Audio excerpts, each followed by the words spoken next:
Who's going to follow something like that? Thank you for your time and your patience, and thank you, Frank, for asking me to participate in 12 Years a Slave. I had no idea how emotional I would get. He thought, I told him one time I was getting hoarse and I couldn't go any further, but I had to go around the block and get myself together. I stand here in this room with a wonderful memory right after Katrina. I had the good fortune to come here and sit out there and speak at the request of my hero, who was sitting over there, Mr. Kip Holden. It was a different kind of thing because I spoke to the Congress and I was shaking and stuff, and I saw people who represented the old South and somebody in the middle and the new. And I come back this time, and you guys have really done some wonderful work in this town. It's all tribute to my man, Mr. Kip Holden. Thank you.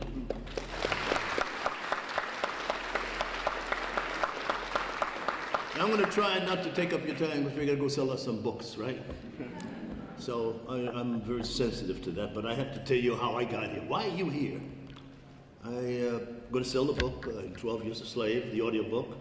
I have a book called An Actor and a Gentleman, which tells you about how I got here, and a foundation. And the foundation is called E-Racism. You can look it up in the computer, eracismfoundation.org. So how did I get here? I'm a post-generation New York person. I wasn't raised in a black neighborhood. Nobody had any money after the Depression.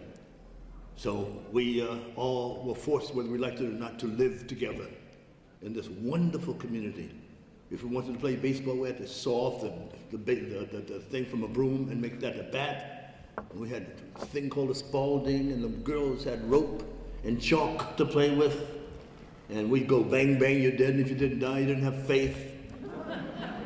And we got together and we had to feed one another. There was no such thing as a homeless person. If they came on the street, they pulled them in, we put them in a bathtub, sat them at our table, and we had chicken feet and rice or whatever it was, but they had some. And there was a love of that community, which is my foundation. That's the late 30s and early 40s, so I can date myself about that. And I'm the first generation born in the North. Everybody else was born in the South, and there was that exodus from the South to the North looking for jobs. And as people would come to the North and got a job, then the next person would come and the next person. So, you know, the best times in my life was me and my 15, 16 cousins at Thanksgiving trying to reach for the drumstick of the turkey. And the people who raised us was my grandparents. And the one woman was my great-grandmama. And the births and deaths and baptisms were recorded in the Bible. Her birth was not recorded in the Bible, so she had to be a slave before the Bible started, because the Bible didn't start until after they were free in Georgia. So when she died, and she saw me on Broadway at the age of 17, we had to figure some crude arithmetic. She had to be maybe 110, 11, or 12. And one night, my youngest cousin got married and moved to Long Island, and she went to bed, took a deep breath, and never woke up because she had done the job.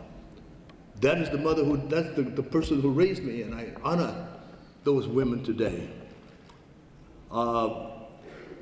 She took such care of us that she didn't go to school, but we could not go out the door unless we were dressed properly, we were clean, we had brushed our teeth, we knew our lessons, we had respect for the elders and knowledge of our culture, we had respect for the opposite sex, we had tunnel vision about what we wanted to do in the street, and then maybe our hand could touch the doorknob. And that lessons have stopped in this modern America, and in this place become young people who have taken matters into their own hands, and they make a decision that's immature, and half of it is illegal, but that connection from one generation, which started way back in the old country, has been interrupted in this country. So in our DNA are the old rules that we think is going to work. It's that old saying, you keep doing the same thing expecting different results. And it's not going to be, because we're going to get the same. Slavery wasn't started here in America. It was in Africa. You know it was in Rome. You know it was in Greece. You know it was in England. You know it was in the Netherlands. That's mankind trying to grow. When this country came, this beautiful country it came was a combination of people coming from everywhere because of some kind of mistreatment. It came out of Greece, came out of Italy, and came out of Poland, came out of England. And this country was started by people who were running from that same kind of practice to make this brand new country called the United States of America.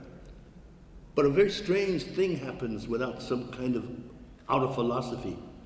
Once you get stepped on and you are oppressed and you get free, you take on the personality of the oppressor.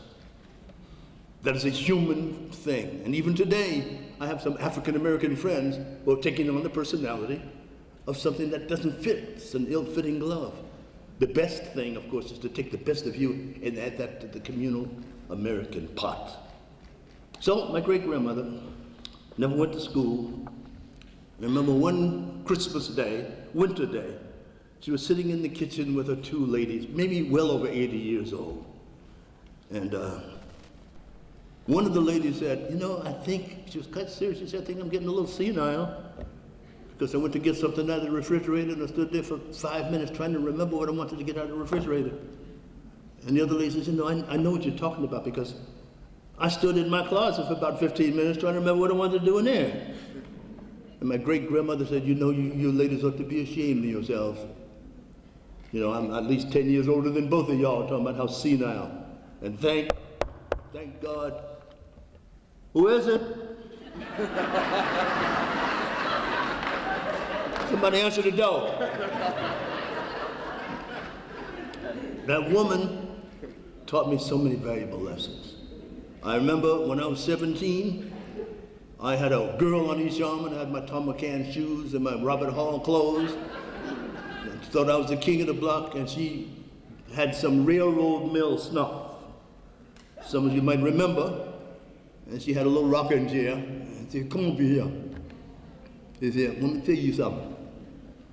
And she had half a finger, so I don't know what happened in the road, but it's a very powerful half a finger.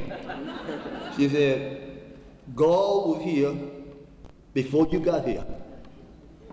He's gonna be here while you're here, and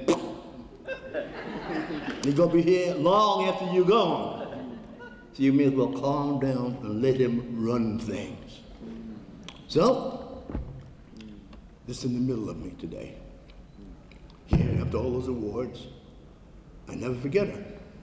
She sits here. And that connection from one generation to the next, which is something dipped in gold. If we had survived here as a people, not just in Louisiana, God, he seems to be, like my grandmother, sending us some signals with his oversized storms, his tsunamis. I know you believe in them, don't you?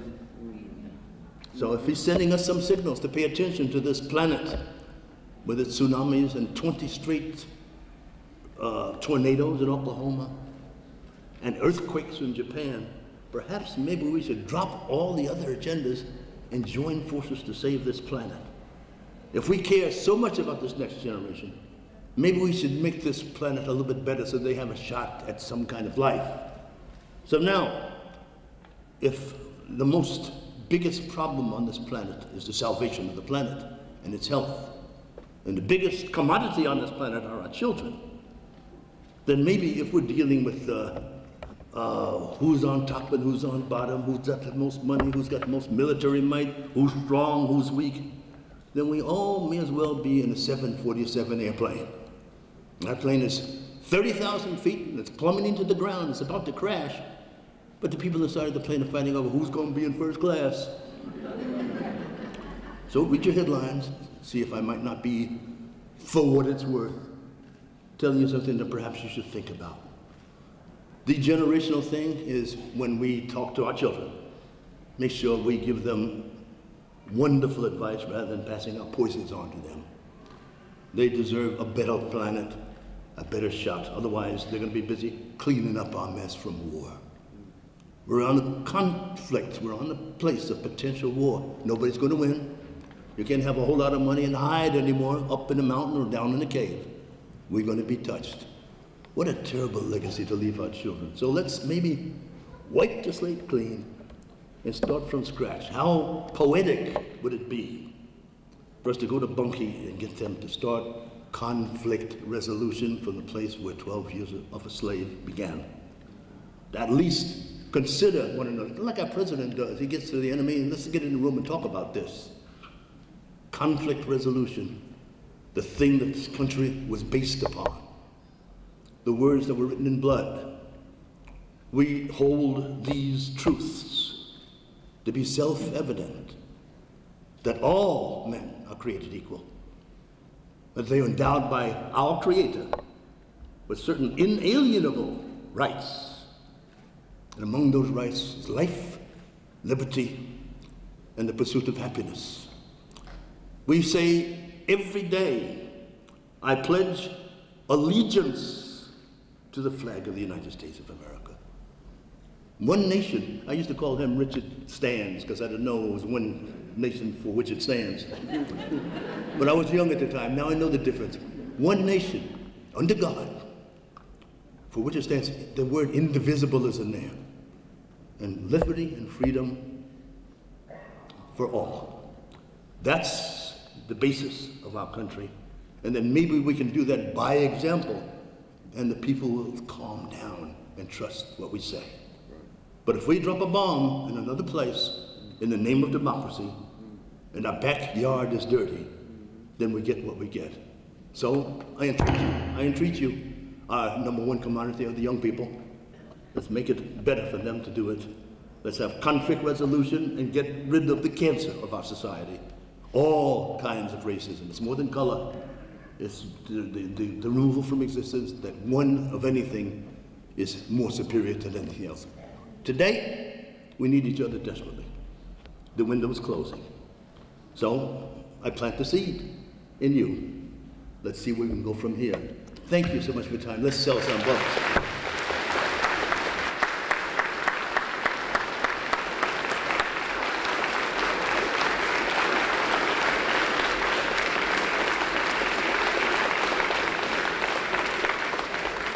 Me, his hero, he's my hero. This man is quite amazing. When you're around him for any amount of time, he will touch your heart. Your mind will begin to flow. Ideas will start just circulating, and then he takes it from there into action, and that's what you'll see in Bunkie.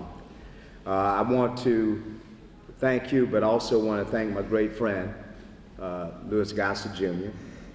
And on behalf of the citizens of the city of Baton Rouge and the parish of East Baton Rouge, I'd like to proclaim this as Louis J. Gossett Jr. Day in celebration of his special participation in the 2013 Louisiana Book Festival.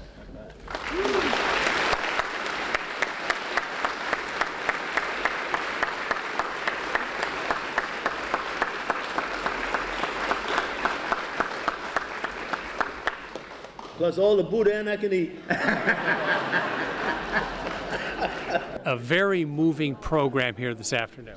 Without a doubt, and it talks about people coming together. It talks about how we are one nation, you know, that should be undivided. It talks about all the other things and how he came up, the circumstances in which he came up, and just sending a message out to people to say, look, no more excuses. Let's sit down. Let's have conflict resolution. Let's talk about how we can make the world a better place, starting with our own communities and then moving forward. Your reaction and what lessons can be learned from this? That people need to stop making excuses as to why we can't get together. They need to talk and communicate with one another. They need to break that barrier line between each other and then move forward as a unified front to say we can do better. God deserves that of us, and we should not allow God to be let down, because really you can almost see things like tears rolling down people's faces when we should be united and working as one. We're constantly fighting each other. The movie 12 Years a Slave was out there, and it's a Louisiana story, of course. And he said that he appealed to my heart because he said my mother had been a speaker here years ago. And so I said, okay, Jim, I'll be there. At the time, of course, no one could have known that the movie would be as big as it is.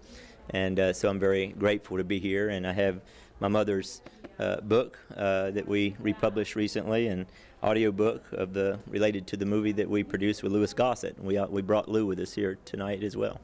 Yeah, tell us a little bit about your mother's journey to get this book out, because I know there is quite a story behind it.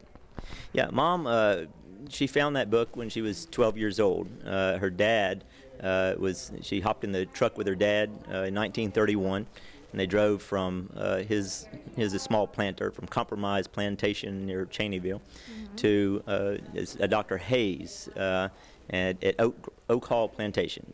Dr. Hayes was the big guy, okay? And they went in, and Dr. Hayes said to my mom, "Young lady, you're going to be bored sitting here listening to two old men. How would you like to come up to the library and read a book?" So he pulled off 12 Years a Slave, the original 1853 edition, and it ended up, Mom made it her life's work. Wow, that's a fascinating story, because I know it did take her through many years of her life. And what really drove her to get this republished? Well, Mom, the first modern edition, she co-edited in 1968 with a gentleman named Joe Loxton. And then with another 40 years of research, Mom sort of became the source of all things Solomon Northup. And at age 88, she wanted to finish, she wanted a final definitive edition with, with the benefit of all her decades of research, and that's what we've recently published.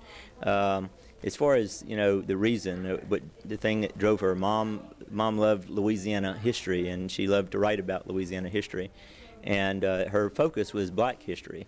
And there were very few people, researchers, that were, diving into black history at that time. And she felt that I guess she felt it was her duty, and it was her calling. And she felt it was a vital history that must be told, and that it helped connect the dots between some of the issues that we see today and history, and it was the beginning of some of the problems in our society that we see today, and by connecting the dots, she felt that perhaps we'd have a greater understanding and be able to come together to work for a better future. Well, this book that she has, the final book here, that is what has led to that movie. Is that correct? And from that movie, yeah, tell us. Yeah, okay. Well, tell us, how did we get to the movie? Okay. Well, so Steve McQueen, who is a genius director, he's an amazing guy. He's from England, and he and Brad Pitt. The story I've heard on the road is that Brad Pitt wanted to make a movie with Steve McQueen, and Steve McQueen said he wanted to make a movie about American slavery. And his wife, Steve McQueen's wife, came across the book 12 Years a Slave. I don't know if it was the 1968 version or my mom's version or what, but in any case, he read it, and he has a quote here that, in fact, I'll tell you what, it's right. Would you like me to read his quote? Sure, go okay. ahead. He says, Steve McQueen, it says, when I came across Solomon Northup's autobiography, 12 Years a Slave, I was astonished at every page. It was exactly the story I wanted to tell on film. The universality of the book, what ties it together, is family. It is the story of a man trying to return to his home. It is a story for our time, every bit as essential as Anne Frank's diary. So that's why Steve McQueen made the movie. Wow, that's a fascinating story. So what is your involvement now that you are promoting this book and your mom's life's work? So your involvement in this actual book festival is how involved with this? Well, I came to get Lou Gossett. I brought my team together, and I said, okay, let's see who do we know who would be a great storyteller for 12 Years a Slave. Mm-hmm. And our audio manager says, you know what? He says, I produced an audio, or I don't know if it's an audio book, it was a program with Lou. It was audio, it was not film or video, in the early 2000s for the Smithsonian. He said it was Lou, and it was James Earl Jones, and it was about slavery. And he said, I know how to reach out to Lou, I know how to reach out to James Earl Jones. We chose Lou because Lou has a foundation, it's called Eracism, and its mission is related to racial healing and harmony, and so he had a passion for the story. Lou also happens to be from New York, where Solomon Northup was from, and he had won an Emmy, of course, for Roots, for his playing fiddler in Roots. Right. And I could just tell his heart was there, and he wanted to do this. So that's why we selected Lou, and we produced it right near his home in L.A., and it was a very moving experience. Lou, it's a very personal performance. It's not your typical audiobook, perhaps, where it's a normal read. It feels like you and Solomon are sitting across the table from each other, and he's telling you his personal story and what he's been through. And it's a tearjerker at times. I'm here for many reasons. First, I did the audiobook of 12 Years a Slave, which is going to win many Oscars. It's quite a story. It's about somewhere around in this area. Then I have my own book, An Actor and a Gentleman, that I'm selling. Oh. Yeah. Well, tell us a little bit about that book. And the book is an autobiography. It's called An Actor and a Gentleman, and it's about my life, the good and the bad, and how I've come to this particular place of being of selfless service with a foundation now that's called the E-Racism Foundation. And it's for our young people. It used to be in place when our young people were taught certain things before they went out the door, before they left the neighborhood, which doesn't happen anymore. And it might be the key to some of the disinterest and the disassociation from the young with the other generations. And maybe we have to reassume that responsibility of teaching them properly before they even go to school. Well, it's very fascinating. Whatever led you to write in the beginning? Was there something in the background that you always thought, someday I'm going to write because it's part of passion within me? Yeah, it's part of the thing that I was pleasantly surprised that I had a gift of acting, and I've always been a writer. And that's the way I was raised. I was raised by a woman who was a slave. She may have been a teenager as a slavery, but she was responsible for raising me and my cousins, and she taught some very valuable things to me. She never went to school, but she taught me some great things. And she sits on my shoulders today, and excuse me. But I revere those lessons that we were taught by our elders. Now I'm an elder, and I'm back in place for what it's worth, to pass it on to the young, all young. Well, what do you think as an author about reading in general for the young people and for everybody? Is there something in specific that you felt reading would really help with? Well, back in the day, I had to read. Now we can listen to it. We can watch it on computer. We can watch the little documentaries. There's a lot of ways to get the information. The most important way that I remember as a child was the verbal one, from grandma to me, from mama and papa to me. Well, that has been kind of interrupted with technology, but there's nothing to replace that heart-to-heart, person-to-person, while we're eating or while we're holding or hugging or whatever, to tell the stories and pass them on, and keeping the traditions and growing and changing from one generation to the next, which is a magical thing. Well, you're kind of keeping the tradition going with the audiobook idea, right? Yeah, I think the audiobook, and now it's catching on in other ways. The audiobook is extremely important to be able to have somebody put a headset on and listen to a voice. We're going in that direction. We're going into a wonderful, compassionate direction that I can see in our society. It may look tough, but we are learning our lessons, and it's a nice thing to be around to see. Well, I know you have a lot of advice within you. Do you have any advice for new authors out there, or someone who might think they want to write as you have written? Oh, yeah. All you have to do is write. There's so many ways to write now. And it's such a good thing to do if you have something to get out of your system to write. You get it out there. It's a wonderful feeling. It's an exorcism for some people. And then you find that there's more to come, and then it becomes a process. And, to express yourself, to purge yourself, to clean your area so that you can put better things in it, to keep on going. It's a progress. Wow. It's a nice way to go. Very well said.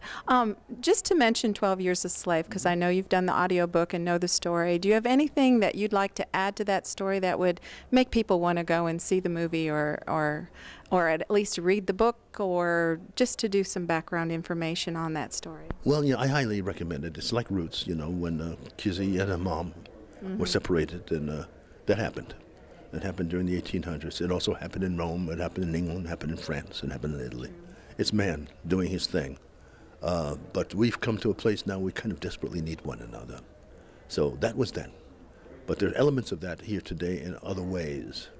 So that perhaps we should reconsider this age of the feminine side of mankind as opposed to the masculine side, which was the side of war and building and domination, to one of compassion and rebirth and consideration and compassion and understanding. We need to be closer together now to bring the planet to its pristine nature, to make life for our children a little bit better so they don't have to clean up our mess. So put them in the tandem of improving things, rather than continuing on with maybe some of our poisons and passing on only the good things to the next generation, and let them do the same thing to their next generation, and we will be all right. We seem to be doing that. Films are like that. 12 Years a Slave is a purging, if you want to call it that.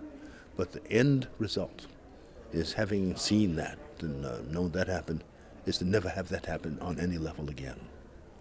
And that's how mankind progresses. It's happened in Boston. It's happened in other places. And I think we're going in that direction. We're a young culture. But just as an elder and a mentor to young, I pass on only, hopefully, the positives.